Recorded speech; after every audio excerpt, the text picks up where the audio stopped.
Hi, and welcome back to College Clarity, where I take the college application process and break it down into bite sized chunks and we discuss each piece. This week, we're going to be talking about the Common Application personal statement, the Common Application main essay. This is likely the longest essay that you're going to write. It's a maximum of 650 words and it focuses on answering one of 7 prompts that participating colleges in the Common App have agreed that might encourage students to write insightfully about themselves. Insight. That's the key to this essay. Colleges are looking to better understand you as a person. Who are you? What do you care about? What are your passions? What are your dreams? What have you experienced in life? And how have those experiences shaped who you are? These are all questions that most people don't really stop and ask themselves all that often, especially high school students. Amid all the hustle and bustle, the AP tests, the SAT or ACT, all your extracurriculars, your volunteering, your sports, who has the time to stop and think about these things? But that's exactly what colleges are asking you to do. And it's probably the first time since you were in 3rd or 4th grade that someone's been asking you to write about yourself and not, some book or some historical event or some lab that you did in biology class. So, how do you approach these Common App essay prompts? The first thing that I always encourage students to do is to understand what is the prompt asking me. And keep in mind, none of the prompts are inherently better than any other prompt. They don't care if you pick prompt 4 or prompt 7 or prompt 1. It really does not matter to them. They're providing these as starting points to get students thinking about different experiences they've had and giving them choices and some direction so that they can write something meaningful about themselves. In fact, sometimes I even have students come up with a story and write out their essay, and then we figure out what prompt it fits later because you might have an idea of an experience, but depending on how it comes out, it might fit into multiple different prompts. So that's totally fine. What I want to do today is look at all 7 prompts and see what kinds of information the colleges are trying to get at. And I always want you to ask yourself, what is the prompt getting at? What kind of things are colleges trying to learn about me by asking this specific question? And then from there, what kind of stories and experiences do I have that will provide them the kinds of information that they are looking for? And we can think of these as all 7 prompts together and then think of your stories, or you can look at each prompt individually. How you brainstorm is really up to you. But I'm going to go through and read some of these prompts. So if I look down, pardon me.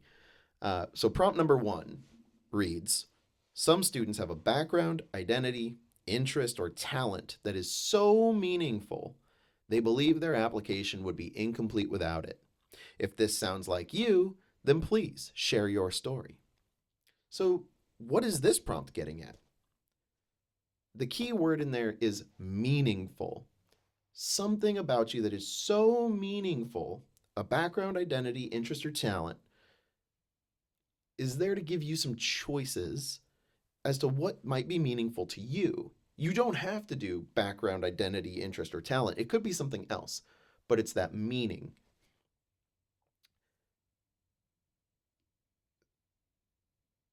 What part of you is so central to understanding who you are that not discussing it would mean that the admissions person doesn't really know you? This prompt is incredibly open-ended, and for a good reason. It will enable students to write about almost anything that they could think of that's important to them. Prompt number 2. The lessons we take from obstacles we encounter can be fundamental to later success. Recount a time when you faced a challenge, setback, or failure. How did it affect you, and what did you learn from this experience? This is what I call the resilience prompt.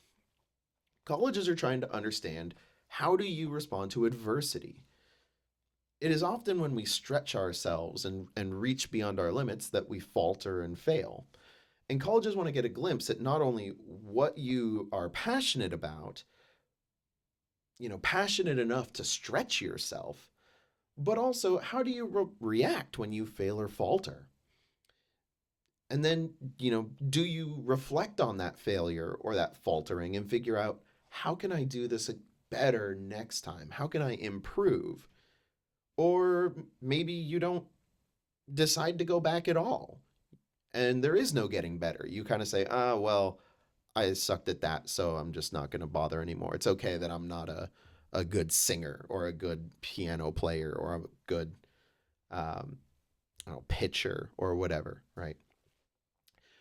And then finally, what did you take away from this experience that helped you improve? Or maybe what did you take away that helped you improve in another area, in another part of your life, even? Maybe that it's an opportunity that you are reflecting on where there was no chance to go back. Maybe it was some experience that was time bound, it was at a camp, or it was as part of some sort of special program. If you screw up dissecting a pig or something for science class, you're not going to go back and get another pig and try again, right? But you can still reflect on that experience, figure out what you're going to take away from it, and then use that to improve other parts of your life and your experiences in the future. So, in short, how do you learn from mistakes and grow? Prompt number 3. Reflect on a time when you questioned or challenged a belief or idea. What prompted your thinking? What was the outcome? Here, colleges are trying to understand, how comfortable are you disagreeing with other people? And sometimes that means standing up for your convictions, even when you might be standing up alone. But more importantly, how do you do this? And how do you resolve these situations down the road, right? If you're in a class or a dorm situation with somebody with whom you have a fundamental disagreement, how do you get over that and move on? Or are you just going to like avoid each other? What is that going to be like? Colleges want to know, how do you disagree? What does that look like? How do these situations resolve? What are your solutions? In these days, college students are very much interested in holding moral positions and shouting down those with whom they disagree. We can look back a good decade and see examples of this time and again, where people show up on campus or there's some sort of issue in the news and students take a moral stand on that particular issue, and they're not always interested in hearing the other side. And sometimes that might be fair and sometimes that might not be fair. And it really depends on your perspective on that. But, you know, given that campuses are all about free speech, that's most important when it's speech with which we strongly disagree, right? Free speech is pointless if we can't disagree with one another. And so colleges are very interested in, how do students navigate that kind of anxious moment, right? Where you're dealing with an issue where it's controversial, or you're dealing with someone with whom you have some sort of fundamental disagreement. The prompt is here to give students an opportunity to showcase how they will act when they disagree with others and push back against beliefs that they find objectionable.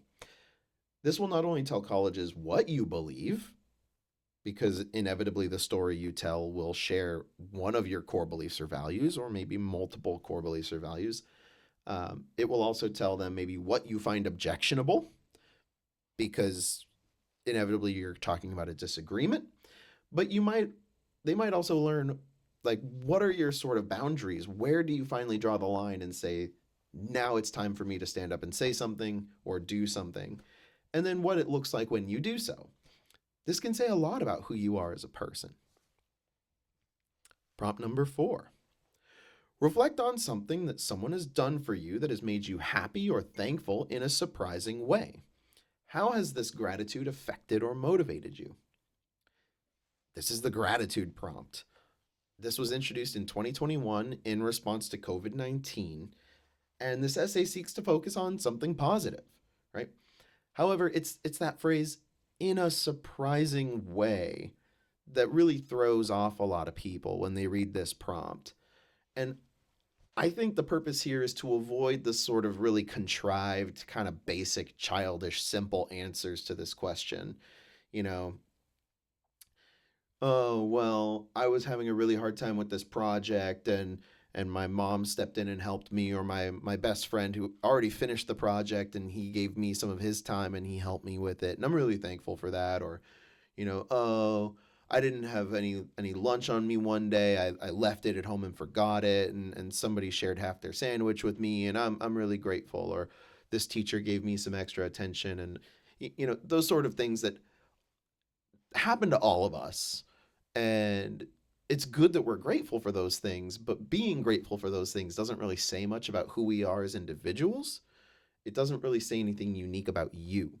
And so I think the in the surprising way part is there to get you to think a little bit more deeply about instances in which you were grateful and what are you grateful for beyond the simple sort of nice things or small sacrifices that we make for each other every day.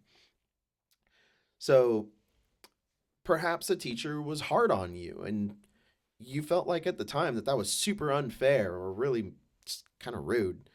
But later on, you reflected back and you realized I actually learned something important from that teacher giving me a hard time, and now I'm a better person in general for it. And so maybe in the moment I wasn't grateful. I was actually kind of mad, but looking back on it, I am grateful that they held me accountable and I learned from that, right?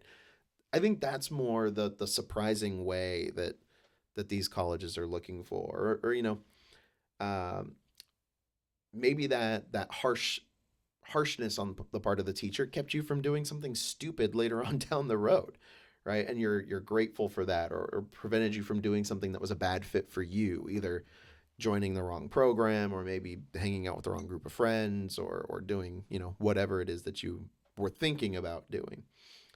Um, or maybe someone gifted you a book that you didn't really appreciate at the time. Like maybe you get a book and you're like, oh, great, thanks. Or, oh, yeah, this was on my list of things to read, but I'll get around to it. And it goes into the pile. Those of us who like to read books or who have a lot of books, everybody's got their pile, right? They're of books that they're like, I'm going to read those, I promise. Just maybe not even this year, sometime. And so maybe down the road you finally did read that book and the message resonated with you in a way that you weren't expecting. And so at the time you were like, "Oh, great, thanks." But later on you came to appreciate the book. Or maybe even the first time you read it, you really hate it. And the second time you read it, you're like, "Oh, why did I hate this?" You know. Another example might be, someone does a small kindness that really meant very little to them, but it meant a lot to you. Why did this little thing mean so much to you? And how have you carried that lesson into your other relationships, right? Uh, these are the kinds of stories that'll reveal sort of who we are, what we find uh, that we are grateful for in our own lives, and how do we show that gratitude to others or extend those kindnesses to others, right? Prompt number 5. Discuss an accomplishment, event, or realization that sparked a period of personal growth and a new understanding of yourself or others. Like with prompt 2, colleges want to see how you reflect on your own experiences and grow from them. The accomplishment, event, or realization here are just there to help you come up with ideas, kind of like prompt 1 with the background, identity, interest, or talent. Those are just examples. You can move beyond those things.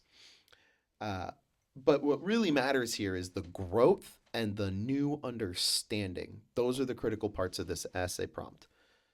This will demonstrate what you believe now about yourself or about others, right? And it will show how you have maybe changed over time. Maybe, as a freshman, you believed X, you had a particular experience, and now you've come to realize Y is more accurate or truer or kinder or whatever, right?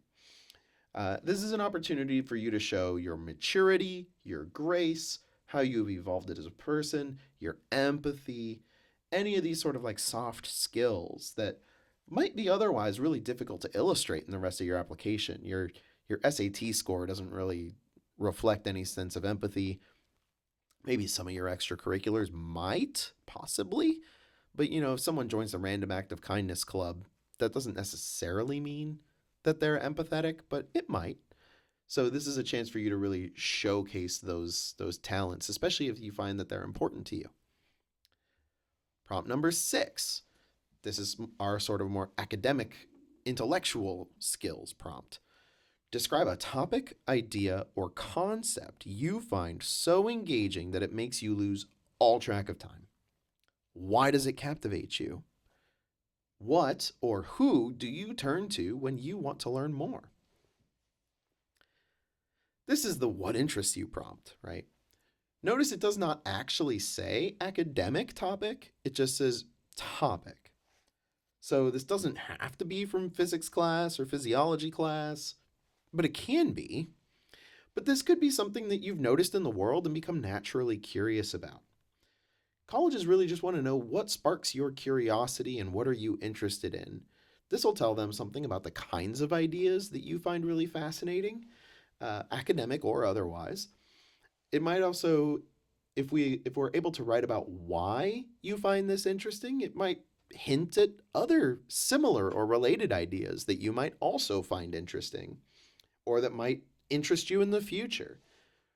And then that last part, what or who do you turn to learn more, is going to give colleges a peek at how you learn and how resourceful are you as a student, as an academic, as a learner. Do you seek out academic articles on JSTOR, or maybe you go to the library and you check out a couple books, or maybe you fall down a YouTube or a wiki rabbit hole for hours and hours and you click from article to article to article or video to video to video. And you spend 6 hours researching this, and before you know it, it's dark outside, and you're like, I still have to do my homework. Uh, Maybe you ask a teacher at school or some other expert or trusted adult to help you get some more insight into a topic. Or maybe you go out of your way to email experts that you don't even know and ask them questions. Maybe you find the local entomology professor at the university and you ask them a question about some bug you saw. How do you learn? And how you seek out knowledge is going to really show them a lot about who you are as a person, and especially at those larger universities, help the college kind of understand whether you're going to struggle, or when you struggle, what you might need or do in response to that in order to get over that difficulty, right? And then finally, prompt number 7, share an essay on any topic of your choice. It can be one you've already written, one that responds to another prompt, not one of the previous 6, or one of your own design. This is really here for you to get creative. Or if you've already written something that you're really, really proud of, that you think showcases your personality and your ability, maybe this was for a creative writing competition or a literary magazine, or it was some academic piece that you published in a journal somewhere. Although really, we want to make sure that those things still kind of highlight something about us. You can save yourself a little bit of effort and use that piece here, right? This also goes for those stories that really don't seem to obviously fit into one of the other 6 categories. You can also sort of cram those essays into prompt number 7. Prompt 7 is really sort of our catch-all prompt. So once you go through the 7 prompts and you sort of figure out what each one is trying to get at or what it's asking you, then what? Now it's time to start brainstorming. What experiences do I have? What stories can I tell that will speak to those qualities or speak to those sorts of traits or experiences that the colleges are looking to learn about me with or through? And I will go over my process for actually brainstorming and writing the Common App essays in another video. But here's a couple things to keep in mind. The word limit is a maximum.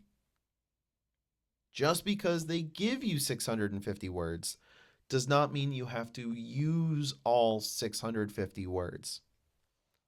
I'm going to say that again. You do not need to use all 650 words. Though Polonius was trying to be humorous when he said it, brevity is the soul of wit. Okay? The danger, however, is writing too little. There's a general sweet spot somewhere between 530 and 590 words, about 80 to 90% of the word limit, where you're probably safe. If you write less than that, then it's very likely that you're leaving out key details, whether you haven't fully explained the situation, or you haven't fully reflected on what you took away from it, or you haven't talked about how you have learned from this experience and applied that learning to future events, right? There might be things that you could still write about if you're somewhere below like that 550, 530 words. If you feel, however, like you've told your whole story, you've reflected on what it meant for you or what it taught you, you've thought about how I apply this to my own life now as an individual, how I've sort of grown from it, and you're kind of scratching your head saying, "Oh man, I still have like 60 words. What should I do with those extra 60 words?" Stop wondering. Just don't. Leave it alone. Okay? Let your essay end. There is something to be said for telling a concise story that gets to the point, reflecting on it, and sharing how that's changed who you are, and doing it under the word limit. There is no need to fluff an otherwise strong, concise essay that conveys one key message about you with extra detail or extra information that's not really relevant just to reach 650 words. Don't do it. So, on the other hand, though, I do want to say that when you're drafting and you're brainstorming and getting all those ideas out, you might write 1,500 words. Will all 1,500 words be relevant? Probably not. Will they all be like perfectly polished and nice and ready to submit? Absolutely not. But it's totally okay to write more than the limit, and then after you've gotten all your ideas out, to sort of edit it down. So when you're drafting, feel free to write long. When you're polishing and refining it, if you end up shorter by, 50 to 100 words, that's okay. It's totally fine. And in fact, in some ways, it might be preferred. And I'm sure that admissions people who read, 2 to 5,000 essays a year might be grateful to have a few hundred words less to read. So the next thing I wanted to talk about, and I think sort of the last thing I wanted to talk about in this video, is how these stories kind of look when we write them. There are 3 really common ways that these stories take shape. These aren't the only ways that they take shape, but they are the most common. The first of the 3 most common forms is what we call PAR, problem, action, resolution. Okay. This is used for interview questions. This is used for these reflective essays. I ran into a problem, or I had a conflict. I did this thing to overcome the obstacle, or I said this thing to try to resolve the conflict, and this was the outcome. And then, of course, with these longer essays, we also want to show like what we learned from that and how we apply that to the rest of our lives. And so that's a really common setup, to just go, here was the problem, here's what I did, and then reflect on it. What did I learn? How have I grown as a result? The next one is sort of like a vignette style or a montage style where you have sort of one key theme and then you're going to show how that theme repeats throughout your life or throughout your experiences in different ways. How, for those of you who like movies, I love movies, and I think movies are a great metaphor for when we talk about writing and how to structure stories. They're relatable, they're concrete, they get the point across. Everyone's seen a movie, right? And so everyone's probably seen a film, like an action film, where there's like a training montage and the protagonist is having to learn new skills, maybe a new martial art or perfect something as they build up to fight the big bad guy in the film, or maybe a team of people have to design and build some sort of new device or new technology in order to be able to overcome some obstacle down the road. And rather than show you that whole process, they play the hype music and they just show you like snippets and clips as they go through the process, right? And so that's what we would be doing in this essay is sort of, here's our theme, here's one area where it shows up in my life, here's another area where it shows up in my life, here's the third area. Reflect on why that's meaningful to you and then be sort of done, right? uh, and so this can be great for showing all the different ways that you embody a particular value or trait. And then finally, there's just a straight up narrative style. And when we write narratively, or when students write narratively, it's very frequently using something that we call in media res as a hook. And for those of you who maybe haven't learned about in media res in your lit class, in media res is Latin. It literally means in the middle of things. And so again, to go back to like a TV show or a movie, this is more common on TV where the TV show starts and immediately there's action. Maybe a character is running down the street trying to get away from someone, and the camera shows us the feet of the person chasing, and they turn and they run down an alleyway, and then we see the person pursuing our protagonist stops at the end of the alley, and they're silhouetted in black, so we can't really see who it is, and the protagonist turns around and they're stuck, and it's like and then the screen goes black and it says 48 hours ago or 1 week ago. And then we see everything leading up to that, right? Students can use this exact strategy when writing an essay. You start in the middle of the story at the point of tension.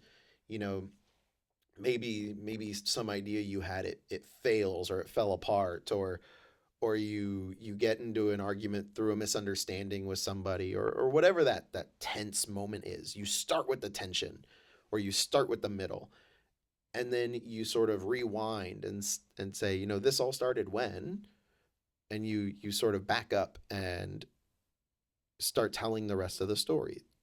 What created the situation? Who were the people involved? What was the problem? And then you get back to that, what did I do that led to the tension, or maybe even the catharsis, the resolution. And then you reflect on that experience and what you learned, right? There are absolutely other ways to structure your story, whether that's with a rap or a poem or even some sort of critical analysis of an issue that's really meaningful to you. But these three ways are some of the most common ways that these stories get structured. And common in this instance is not bad. We don't need to be revolutionary with the structure of our essay. Anything we can do to make the writing process a little bit easier is beneficial. So, even though the Common App is only read for a few minutes, it can take more than a few months to brainstorm, draft, revise, and polish a thoughtful personal statement. And this is probably the first time that you've had to write about yourself in a meaningful way since you were in third grade, right? And so it's going to feel uncomfortable and it's going to be different from all the writing that you've been doing for the last 4 to 5 years. That said, start with the prompts. What are they asking? What kind of information are they trying to learn from me? And what kind of information might I tell them indirectly, or what kind of things can they learn without me directly having to mention something? And then think about what kind of stories and experiences do I have that tell them those sorts of things, right? Remember, this personal statement is your introduction to an admissions reader. They don't know you, they've never met you, they've never talked to you or shook your hand. The story you tell should be something that's so significant to you that it really gives them a sneak peek into who you are as a person. As a student, they've got your grades and your test scores. They've also got your extracurriculars that'll tell them a little bit about how you spend your time and what's meaningful to you. But this is the one chance you get in your own voice, in your own words, to introduce yourself to the admissions people. And so be authentic and be insightful.